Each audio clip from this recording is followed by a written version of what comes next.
Hello, everyone, and welcome back to the CLSR, and I'm your host, the counselor. Today, we're going to be talking about the frontline workers and some of the situations that they find themselves in. And I think what we need to do is make them aware that we appreciate the work that they do. As well, we have to address a few things that need to be understood in the public about the frontline workers. You may be one of the frontline workers performing a critical function during this pandemic. And your work is essential to the survival of people affected by this virus, right? You keep the systems and services functioning for the benefit of others. It's important. You may be a health professional, a doctor, nurse, counselor, psychologist, social worker, but as well, you could be a law enforcement, ambulance driver, firefighter, teacher. You could be in the food supply industry preparing food, pharmacist, funeral home, for example, and transportation and government, utilities or sanitation. As well, you could be supporting members of your community, loved ones, friends, neighbors. What if you're a supervisor or a manager supporting staff or volunteers? These are various roles that are played out during this pandemic that we can't take for granted. And it's important that we understand that most people in these situations will feel stress during the COVID pandemic. And during this time, supporting the emotional well being of others is very challenging, yet important. And we can make a difference to the well being of other people through our interactions and how we communicate, right? We need to learn certain strategies. First of all, we need to understand that our well being is important. So, yes, you're put in a position to look after and support other people. However, one of the biggest things is us being able to look after ourselves, looking after our team members while working in this COVID pandemic, right? This is not a luxury, it's a responsibility. There are expectations. People are required to work in these situations, and a lot of them don't have choice, unlike many of you who may be at home. These people are on the front line. And as I said, it is expected that they serve. And they do this regardless of the pandemic.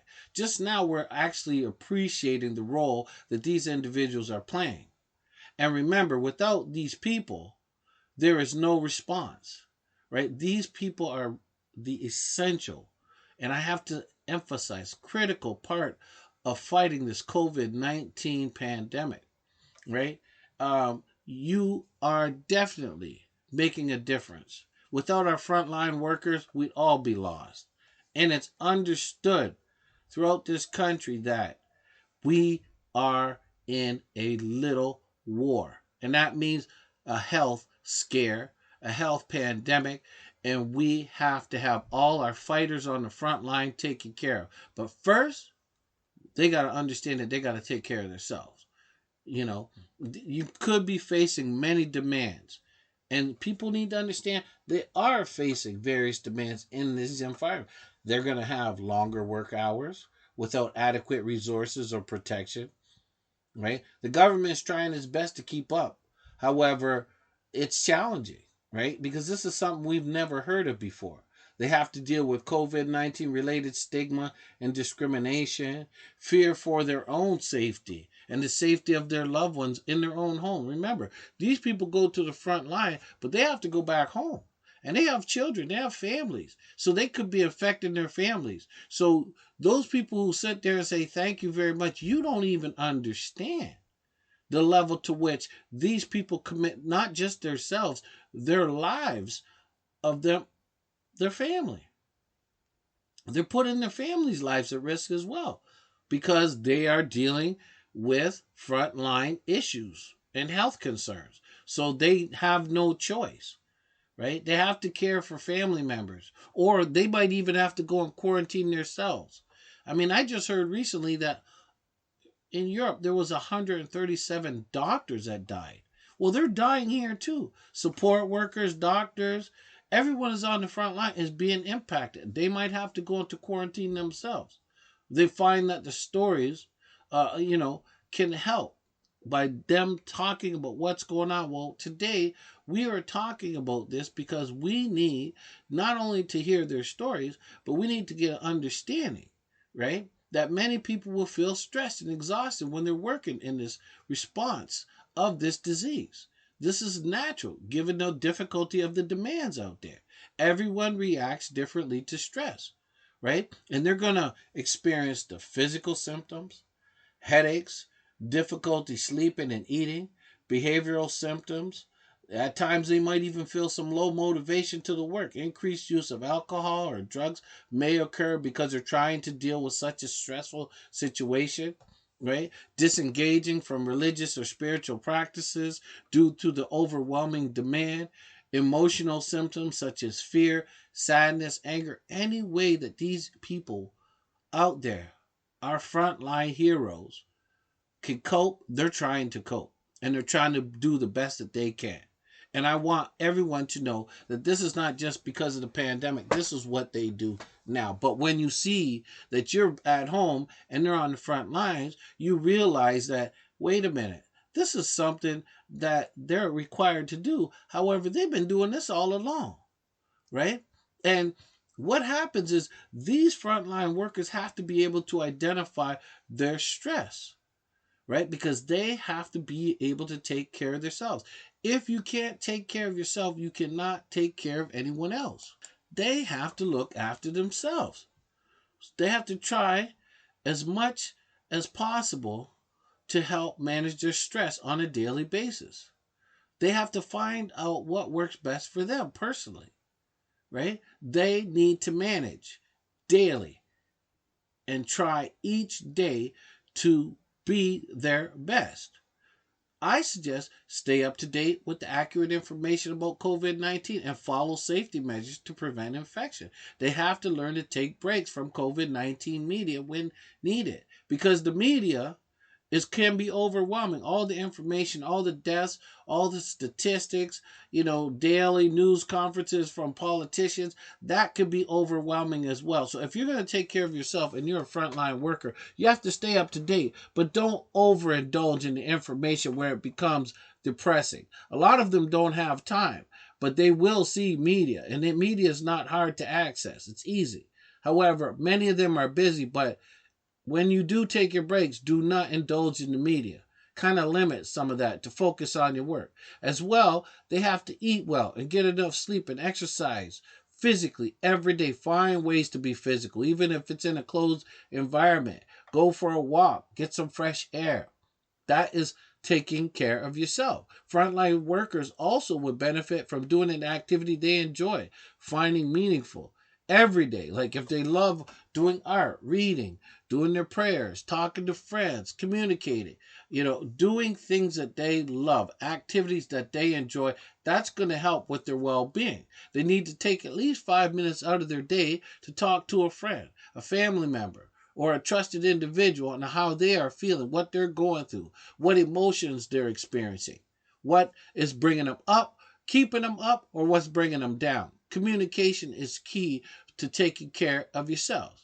And if you need to, you're going to have to talk to your supervisor or your manager or someone above you, about your well-being at work. Make sure that they're aware because a lot of times we could slip. We could go into a depression or a stress situation where we're not aware that it's impacting us to such a degree. So it's so important that we keep checking in and monitoring ourselves.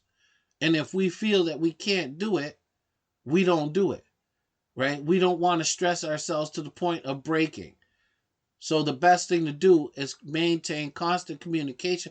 Tell your manager or your supervisor or whoever's in charge, this is what I'm going through right now. And if it's not working for you, I'm sorry. I don't care. You got to take it for yourself. You got to take a break. You got to communicate and establish as much as possible. Try to establish some daily routines and stick to them. Something that you can count on, right?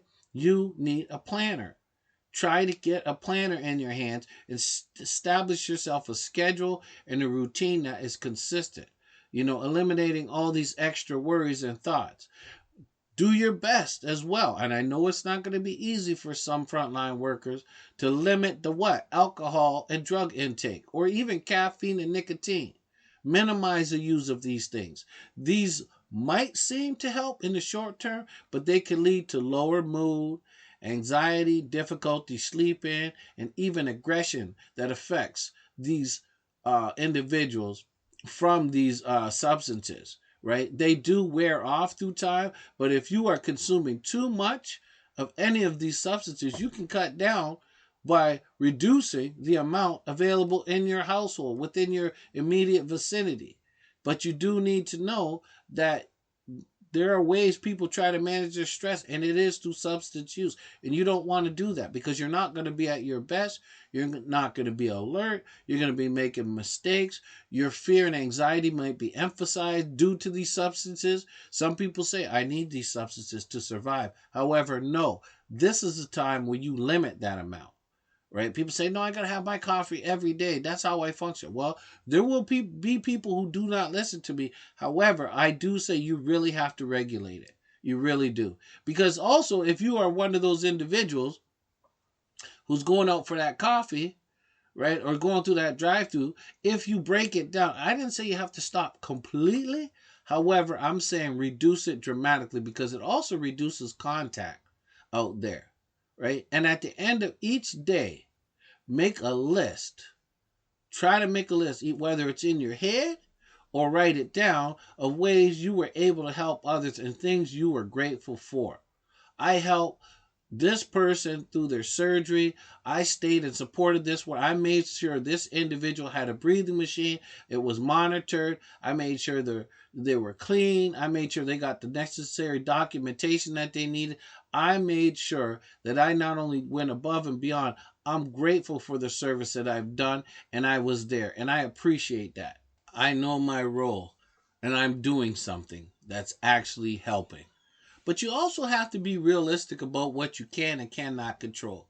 Visualization circles of control may help with this, right? For example, if you have a circle, you create a circle, okay? And at the top of that circle, I want you to write outside of my control, right? And in the center of that circle, I can control, right? So in the center of that circle, you're going to write how you respond under I can control, how I respond to others, whether I take protective measures to prevent infection, what information I give to others. Those are things you can control. Things that are outside of your control, on the outer side of that top of that circle, how the government responds to COVID-19, how others act, whether someone with COVID-19 will die or not, someone losing their job. These are things that are outside of your control. And once you separate the two, you create that big circle, outside of my control on the outside, and things I can't control on the inside. So you just make sure a maximum of 4 points, and you realize that, there are things that are outside of your control that you can't worry about, you can't stress about. You only can work within your realm, and understanding in the center of that circle, these are things I can control. So as a frontline worker, I am indicating things and letting myself be aware of stressors and how to control these stressors. And I really recommend that they try an activity to relax. See what works for you. You may be already doing something. You may have activities that you're already engaged in. However, I do recommend that you, number one, try some slow breathing, right? Deep breath in, hold for 3 seconds, let out. Very simple. Do some stretching, dancing, praying, or doing some yoga. How about some progressive muscle relaxation? That is a good one. All right. So these are things that you can do. So I'm going to give you an example that you need to consider. Okay. I'm going to give you a case example. So, Greg enjoys his work as a community leader. However, during the COVID-19 crisis, many of the community members have lost their jobs and are unable to eat. There are rumors spreading that COVID-19 is not real, but a host. And you've seen some of these advertisements on TV where people are protesting. It's not real. It's not real. People started calling Greg, asking for help and for money. Now, Greg found himself working long hours listening to community members' problems. He felt powerless, confused, and overwhelmed about how best to help. He even lost his temper with one person. He realized that he must do something to look after himself. See, what Patrick did was he decided to make a routine. He put time aside to be with his family and his friends and to take a walk each day. He made a controlled circle and realized that he could not compensate for people's lost salaries. So, though he thought he could, he really couldn't, because he understood through his circle things that he could control and things that were out of his control, right? He couldn't control people's salaries, right? He'd have to explain to them, unfortunately, that's out of my control. He also identified ways in which he could support others. And not one of the easiest ways to support others is to listen and help people to support each other. Now, I have to caution you, if you're one of those supportive people, be careful on how much you listen. People say, oh, listen to people, but you still have to monitor how much you are taking in. Because sometimes people are venting so much and you're absorbing so much energy from them. And it could be negative energy that they just want to get off your chest. But nevertheless, it's negative energy and you could be taking it in. So you have to know your limits. So, Greg, after a week, and he practiced these simple things and he had a basic understanding that, he was more relaxed. He was able to speak respectively. He was less reactive. He had a strong understanding on how to help community members, and he knew his limitations, and he was much more effective in his job. So that is so important for us as frontline workers to understand, right? Clearly what we can and cannot do, and it's important for us to take care of ourselves. It's also important for us to be effective communicators. See, we want to be supportive communicators in our everyday interactions, right? You know that this COVID-19 pandemic is stressful and will cause many people to feel isolated, scared, confused. And, how we support others and transform others is important, as well as taking care of ourselves. How we present ourselves in everyday interactions is also key, vitally important. Our tone of voice, our posture, introductions can affect how people see you, whether they trust you or like you, right? It's going to impact how they see you, how they respond to you, whether they follow you for advice or become aggressive, whether they're calm, open up to you for support. How they respond to you is important, and recovery. How they recover. The more supportive someone feels, the better their physical and emotional recovery will be. So supporting others to feel comfortable with you is paramount. For a person to feel supported by you, they first need to trust you and feel comfortable with you. So even when someone appears aggressive or confused, you can communicate more effectively and actually potentially reduce a tense situation, a situation that has become tense, by approaching them in a kind and respectful way. This is important. It's not easy to do, especially when you have to do this each day. So we're going to talk about some do's and some don'ts, which are important. However, just think about a time when you felt supported by someone who you just met. How did they speak to you?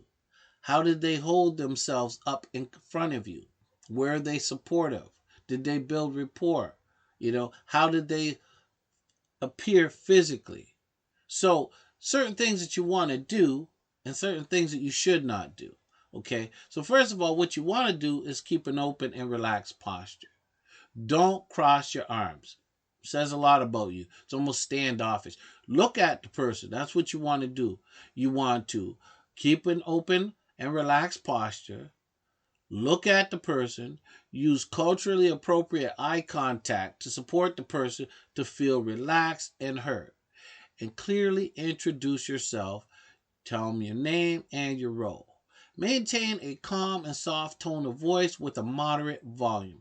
Now, if the person cannot see your face, try to have a photo of yourself attached to your clothing, right? If you're wearing personal protective equipment, such as a mask, Confirm that they are comfortable speaking with you. Are you comfortable speaking with me? You can ask them that. If you'd like to speak to a woman, right, because you could be a man and they might prefer to speak to a woman, I can arrange for my colleague to speak with you. You have to consider these things. You cannot take for granted that you just walk upon people and start presenting yourself. Try to get as familiar as you can in a short period of time. Make sure you're polite, courteous, and you're accommodating. If someone speaks a different language than you, try to access an interpreter or get a family member who's close by to reassure them. See if they can speak, because most people speak both languages. Who you could refer to. Maintain physical distance to reduce COVID-19 infection, and explain, like, if you're meeting in a large room, why you're doing the maintaining of the social distancing. If you have to through a screen or over the phone, then do that. That's what you have to do to create a social barrier. Social, what is it, 6 feet? So make sure you're maintaining that as much as possible. Things you don't do is when you're trying to communicate with people, you don't want to cross your arms. All right, give them that standoff, as I told you. Don't look away, down at the floor, or at your phone when someone's trying to communicate. Don't use culturally inappropriate eye contact. Don't stare at the person. That really sets off some cultures. Understand that. Be culturally sensitive. And don't assume that the person knows who you are or what your role is, in response to this communication. Don't shout or speak very quickly. Speak appropriately, right? Do that. Don't try to speak loud and quick. That's going to lose the person. Don't assume that the person knows what you look like if you are wearing personal protective equipment. Example, a mask. Don't assume that the person is comfortable speaking to you. Don't assume that that person speaks the same language as you. Don't put yourself or others at risk of COVID-19 by ignoring physical distancing rules. Now, these are things that you can communicate respectfully. But you need to understand is don't assume anything. Just make sure you're aware of everything when you're approaching people. And I just gave you the do's and don'ts of how you communicate. Now just think of this. Lisa works in a small community shop and many people depend on her for their groceries. And when people come into the shop, Lisa stands behind the counter with her shoulders relaxed, her arms comfortably open, and she makes eye contact with people. Says hello, smile, right? I mean, many people tell Lisa that she has an open attitude, and that makes such a difference, especially in these difficult times, and helps them feel less isolated. She's more welcoming. She gets it. She understands. She understands how to support others with active communication. But it's also important to make sure that you do the active listening. Listening is one of the most essential parts of supportive communication. Rather than immediately offering advice, allow people to speak in their own time and listen carefully. So you can truly understand their situation and their needs. Help them feel calm and be able to offer appropriate help that is useful to them. Learn to listen. With your eyes, give that person your undivided attention. Don't stare too long, but the eyes. Also the ears. Truly hear their concerns. Use your listening. And with your heart, care, show respect and empathy. Your eyes, your ears, your heart, these are essential. Be aware of both your words and your body language. Words use supportive phrases to show empathy, like, I understand what you're saying, and acknowledge any losses or difficult feelings that the person shares. I'm sorry to hear that. That sounds like a really tough situation. Words could do wonderful. Body language, include your facial expression, right? Make sure it's not like, disarming them. Make sure your eye contact is appropriate, your gestures are fine, the way you sit or stand in relation to the other person. Be sure to speak and behave in ways that are appropriate and respectful according to the person's culture, age, gender, religion. Do not pressure the person to speak if they do not want to. Don't do that. Many people try to do that. They feel that they can't have no silence. What do they call that? The uncomfortable silence? No. Think of another situation like And there are times when our frontline workers have to communicate remotely, like, for example, over the phone or Google Meets or whatever. Like, if you're talking about a sensitive subject, make sure that the person is able to speak. I'm calling to speak to you about your health concern. Are you able to speak freely at this time? You can answer a simple yes or no, right? You can get those. Clarify any miscommunication or misunderstandings. It's different now. We are talking over the phone, and I wasn't quite sure what you meant when you said, you know, can you explain further? Right? Clarify your communication. Allow for pauses when the person stays silent.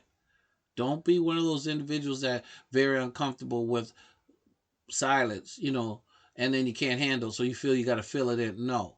Make helpful comments to normalize silence, such as, it's okay to take your time. I'm here when you want to talk. That's a good message to give someone. And try to minimize disruptions. Like, I'm having trouble hearing you. Would it be possible for you to move to a quiet area, or shall I call you back in 5 minutes when you're in a different environment? Make sure that you are in a quiet area when you're calling other people, right? If possible, support the person to both see and hear you when talking. If there is a window, speak to them on the phone outside their window so they can see you. Or if it's available, you could try to use video calling software like Google Meets, for example. Active listening is so important. We talked about that. This is a technique to help you listen well and communicate supportively. And that basically is the 3 steps: listen attentively, repeat, and summarize at the end of what you have understood. Listen attentively basically means really try to understand a person's point of view and feelings and let them talk. Remain quiet until they have finished. Block out their distractions. Is it noisy around? Can you go somewhere quiet? Can you calm your mind to focus on the person and what they're saying? Be warm, open, and relaxed in the way you present yourself. That's real attentive listening. Also, when it comes to repeating, repeat the messages and key words that the person has said. If you say looking after your children while working can be overwhelming, ask for clarification if there is something you didn't understand. Like, I didn't quite understand what you said just then. Can you please explain that again? Right? Repeat. And then last but not least, summarize at the end of what you have understand. Identify and reflect key points you heard the person say so that they know you have heard them and to be sure you have understood them correctly. Like, from what you have just said, I understand that you are mainly worried about, and then you tell them what, summarize some of their concerns. And then you ask for clarification, is this correct? So describe what you've heard rather than interpreting how they feel about the situation. Don't say you must feel horrible or devastated. Don't judge them or the situation. We want to be able to offer practical support with the understanding that people who are affected by this COVID-19 pandemic may have certain needs, right? They may require information related to the COVID-19. Something about what are the symptoms, the signs, access to treatment, how to care for others, how to keep themselves safe, updates for their local area, impact on their work. They also might need access to alternative burial rituals when someone has died in their family immediately. Also, what about access to food and other essential items and essential services due to the physical distancing and loss of income? There are ways that we want to ensure that these people are taken care of, right? We want to ensure that the dependents, which are children, are looked after as well, especially if the main caregivers could be in the hospital or isolated, right? Or in quarantine. We have to be careful with the information that we do provide because offering information is important. However, when we are providing information, we have to be careful with misinformation and rumors, which are very common during the COVID-19 pandemic, right? We want to provide clear and accurate information. So what I suggest is that we use clear, concise language that will be easily understood. And be sure to use words that are age and developmentally appropriate. Avoid any jargon or technical language. People try to talk circles around people to sound technical. There's no use. We don't want that. Provide information from reputable sources, such as the WHO. I know it's been discredited in the news from Donald Trump. However, we cannot do that. We have to go with the sources that we can depend on, and the WHO is worldwide. World Health Organization. So we want to refer to the information, get to the website, get some information from them because they've been in the business for years and they represent a lot of countries. Don't get disgruntled and don't get confused. Go to the source. Try to have written materials in relevant languages with visual aids if you can, if you're communicating with your client, right?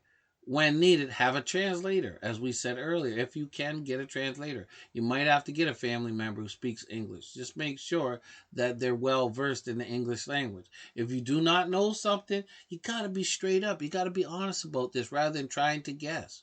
It's okay not to know certain things. There's a lot of unknowns during this pandemic. Provide basic items and services. You may be able to offer basic items or services yourself, like food, water, or going shopping for others. However, don't feel that you have to provide all these things. Be aware of what is possible. Remember, I told you about our circle.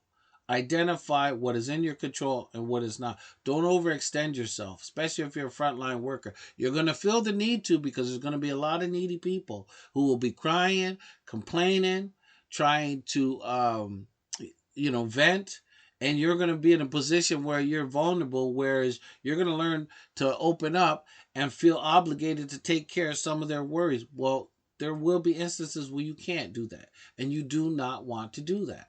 You want to make sure that you are staying stable. You're staying on course, staying on point. You're not deviating from your routines. If you are recommending others to link to outside resources, you have to remember that you want to make a list of all the organizations operating in your area or in and around your workplace and give them indications on how they can access them. All right. Make sure to quickly link people in distress or who need food, water, shelter, urgent medical or social services. Try to have yourself a sheet easily accessible for others to use so that you don't go through an hour of explaining. Make it simple, practical, and easy to refer to. Follow up with people who you agree to do so. Can't do it with everyone, but if you can follow up with someone and it's practical for you to do that, let them know. But be straight up. Don't make commitments you can't adhere to. Helping others, you want to help others to help themselves as well. People wanting to recover, they often need to feel that they have some control in their lives. And the best way to do this and support others is to help them help themselves. It will give you more energy and time to help others. So think about the stop, think, go method. And this can be used to support others to manage their own problems. First, you got to stop. Help the person to take a pause and consider what problems are most urgent. Help the person to use the circles of control that I told you about to identify and choose a problem which they could do something about. And they have to think. Remember, I told you to stop, think, and go. Think. Encourage the person to think of ways to manage that problem. Like, they might have to ask themselves some questions that could help. Like, what have they done in the past to overcome problems that they're experiencing, like the one they're experiencing now? Or what have they already tried before? And is there someone who can help them with managing this problem, like friends, loved ones, or organizations? And do other people they know have similar problems? And how did they manage the problem? Okay, that's the thinking part. All right, but you also have the go. And that's where you help the person to choose a way to manage that problem and try to work it out. And if it doesn't work, encourage the person to try another solution. Your goal is to get them to take on some ownership. Okay? How does this work in realistic times? Well, okay, I'll give an example. So let's say you have Kevin. First, this is a stop situation. Kevin helps Muhammad to identify his two most urgent problems. He repeats them to check that he has understood. Now, worries about feeding his family and worries about his wife contracting COVID-19. And to help Muhammad choose one problem, Kevin asks, is there anything that you can do about this? And Muhammad decides that he can do something about both of his problems. He decides that feeding his family is priority at that moment. And then when it comes to thinking, Kevin asks Muhammad to think of all the possible ways to feed his family. He tells him that he could suggest any solutions, even if they are silly or unrealistic. Muhammad struggles at first, and then he talks it over with his family members and his wife, and this helps him find some solutions. And collaboratively, they think of the following: they could go to a food bank, begin growing their own, contact a local NGO, right? Offer to exchange food with neighbors in return for work. There are a few things that they did think of. And then go. Kevin asked Muhammad to choose one solution from the list to try out. So Muhammad has some seeds and would like to grow his own food. However, this will take time. All right. He understands that maybe the food bank is not necessarily, it's too far, it's not easily accessible, right? And he might get an infection if he's in around other people. So he decides to contact maybe a local NGO for food immediately and to begin growing some vegetables in his garden for the future. And if he can't get food from the NGO, he'll refer back to this list, right? And he will do this repeatedly to make himself more self sufficient. That is how the stop, think, and go could be utilized. We've had a great conversation, and that's part one of our considerations for our frontline workers. These are things the frontline workers should consider when doing their work. We've had some wonderful conversation, and I want to say thank you to all my listeners. Well, that was part one that we just concluded, but we're going to go to part two because there are so many things to consider when you're supporting people. And the more that we can do to help everyone, especially the frontline workers, just to get them to think and process, because a lot of them are very, very busy and they're just going boom, boom, boom. They're just reacting to the situations at hand, doing wonderful jobs, and we need to give them some practical strategies as well. A lot of them know it, but it doesn't hurt to emphasize the importance of taking care of themselves. So I want to say thank you, and like the wise old bird, spread the word. Take care of yourselves, people. Until we speak again in part two of Frontline Workers.